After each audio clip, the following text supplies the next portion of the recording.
Welcome to the Best 5-Minute Wine Podcast. I'm your host, Forrest Kelly.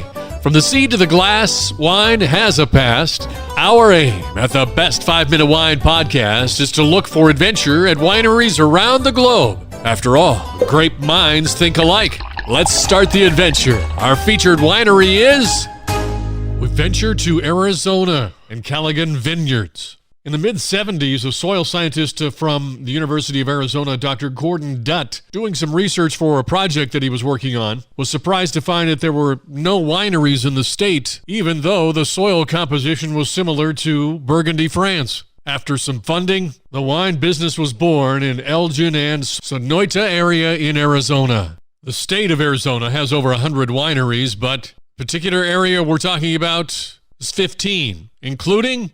Kent Callaghan, owner, winemaker, vineyard guy at Callaghan Vineyards. So we go back to summertime, 1990. Kent's parents decide to start the vineyards along with Kent's, but Mother Nature didn't exactly greet them with open arms. Well, we planted in the middle of a heat wave. It was the first time that, as far as I know, Sky Harbor Airport in Phoenix had shut down. I think it was 122 for a couple days up there. It was 105 here, so we lost a lot of our planting stock right off the bat. In Cabernet, which was about 9,000 of those wines, we lost probably 2,500.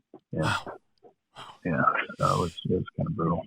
All that hard work and then to see those vines die because of the extreme heat, you probably wonder, whose idea was this anyway?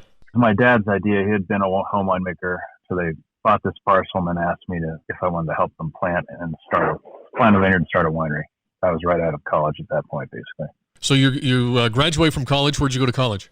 Pomona in Claremont. Okay, in Southern California. And graduated with a degree in?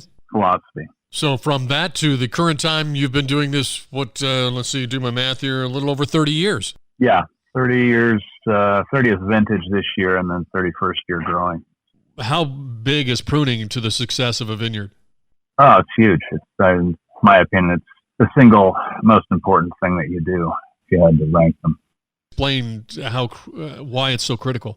Well, it sets the stage for basically everything else. If you prune correctly, you're just setting yourself off for success. The vine architecture, the way the vine grows, is going to give you hopefully what you've intended to get with less need for inputs, particularly manual input. Without getting too philosophical, how would you describe your vineyard, your winery? We're not looking for huge crops. We're looking for quality fruit. So that's the whole focus of what we do. Are you one of the bigger wineries? Biggest acreage, one of the smaller wineries. Our output is not particularly large. We're probably the fourth largest, something like that, out of 15. Yeah. Well, that was the whole goal from the start. It was never to be a large operation, but a totally quality-oriented one. At the winery, what are you most proud of?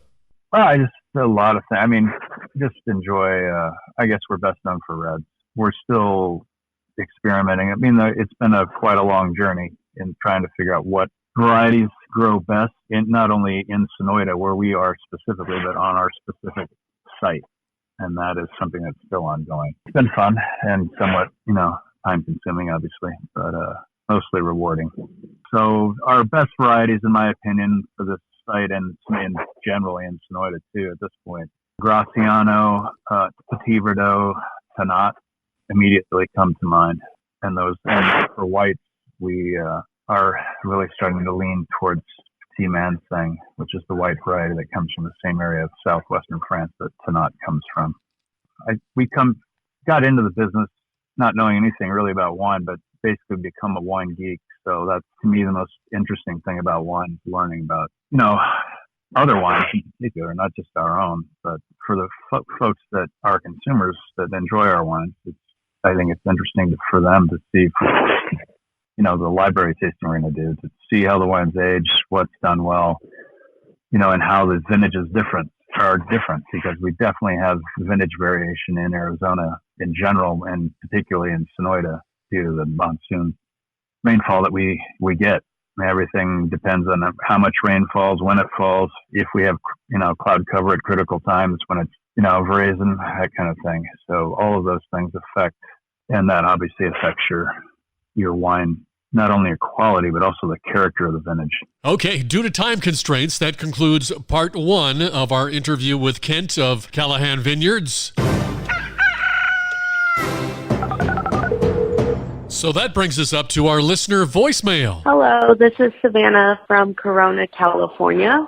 I would like to know who invented the corkscrew and when. As best as historians can recall, the earliest reference to a corkscrew was in the 1680s. They called the crude instrument a steel worm. We do know that Reverend Samuel Henshaw received the first patent in 1795. Thank you, Savannah, for your question. Thank you for listening. I'm Forrest Kelly. This episode of the Best 5 Minute Wine Podcast was produced by iHizzle.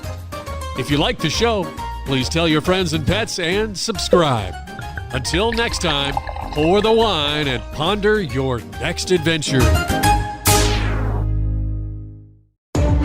This is Doug Vincent with the podcast Walk and Roll Live, Disability Stories. In 1956, I contracted polio. Thanks to my loving parents, I've lived a full, rich life over the past 67 years. Join me as I share my journey and uncover inspiring stories of resilience. This podcast is a platform for survivors of disability and those who champion services for the disabled community. Tune in on Spotify, iHeartRadio, iTunes, whatever your favorite podcast platform is. Let's walk and roll together on this incredible journey of strength and empowerment.